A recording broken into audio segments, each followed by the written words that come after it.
All right, what's up, you guys? This is Devin from CenturyFX Studios, back with another video.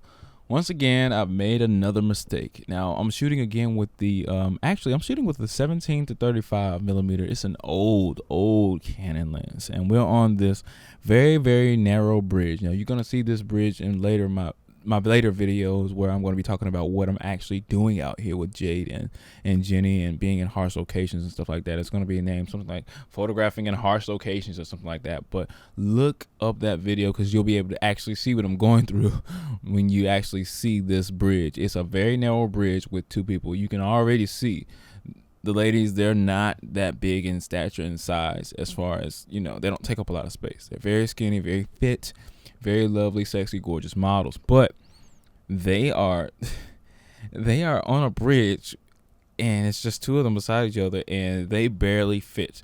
And so think about me. I'm not that big in stature and size, but I do take up a lot of space when you have a 47.2-inch octabox and a softbox.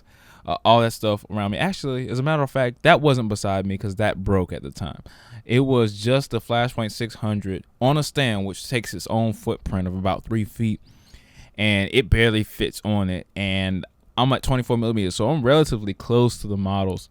Oh, 17 millimeters, so I'm really, really close to the models. 17 millimeters on crop frame sensor. I don't know the math yet. I'm not going to try like I tried to do in the last video because I was dreadfully off by about 20 millimeters, but you can think about how close I am to the models in this situation. So here's a mistake that a lot of people don't get a chance to make because they don't have off-camera flash or a flash strong enough to light both models in this harsh, heavy heat environment. But it happens to off-camera flash photographers quite a bit, and it's casting your own shadow onto the models.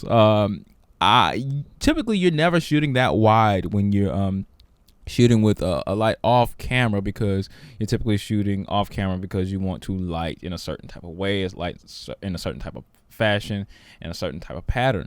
And unless you're taking group pictures where you bring that light all the way back and you have to be in front of the light, a lot of times you don't have to be in front of the light to where you're waiting for the light to bounce around you.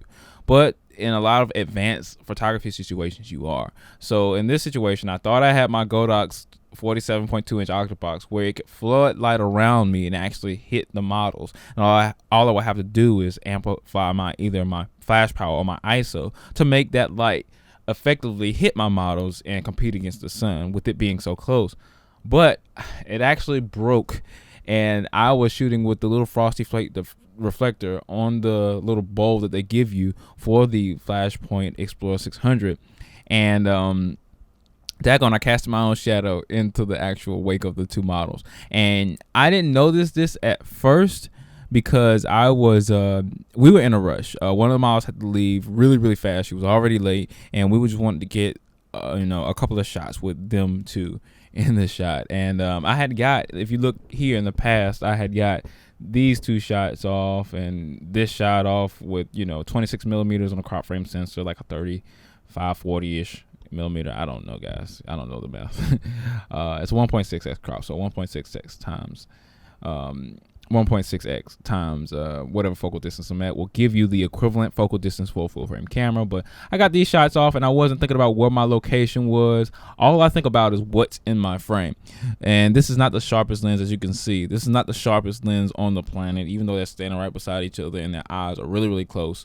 It's still not as plumb sharp as I want it to be, but nevertheless, they did an awesome job, and we were on the bridge and we took these images until I got to the last one, which is right here, and I made it black and white to kind of make it seem like an effect or something like that. But these are mistakes that we make as photographers, and they only got 5 keeper images that we wanted to keep, or I decided that were half decent enough for me to keep, that weren't too that lens is not all sharp, that I was able to expose well. I'd already had the exposure corrected from what me and Jenny had did, and then the second model came, and then the first model had to leave. So we were rushing, and I casted my own shadow in the picture, as you can see here on the left lower hand corner of the image. Now, some of you might think, oh, that's just a vignette. No, that's, if you look at, Jade's stomach at the bottom and Jenny's stomach at the bottom, actually my shadow crunching down, trying to get the image with them in the right context for both of their heights.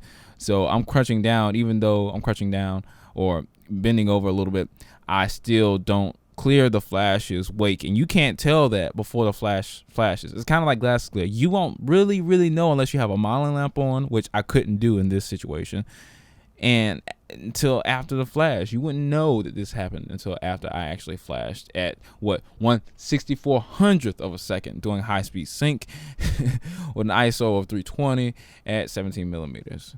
And another little side note, people might be saying, oh, but Devin, why are you at 320 millimeters if it's so bright outside? Well, technically they are in the shadow. We're using the Flashpoint 600 Explorer to light them. So based off of the laws of the exposure triangle and equivocating all the lighting settings, I had to actually use 320 ISO to bring the power up of the Flashpoint to compete with the sun in this situation, especially when we blocking it, which I didn't quite get out of the wake of the bounce of the light, the wake of the light, because I didn't have my big 47-inch octobox on there because it broke at that very moment. But I'm Devin with CenturyFX Studios, and like I said, guys, I know there's a lot of photographers who want to critique your work and showing you critiques of your work. You're not doing this, you're not doing that. Yes. But in my mind, this kind of compartmentalizes you into thinking that you're the one that's doing all the wrong mistakes, and then that doesn't teach you that even though you do mistakes, there's ways you can go about fixing them, or if you don't ever fix them, knowing how to recognize them when they happen. Those are some of the things that you need to do, because I'm not going to be always there for you, telling you, critiquing you, and doing all this other stuff. But I can show you from my point of view and my perspective based off of my own mistakes. And I'm not here to make you feel like you're the only one that doesn't make mistakes. After years of photography, I still make these silly boneheaded mistakes, especially when I'm under pressure. This is Devin with CenturyFX Studios. Thanks for watching once again.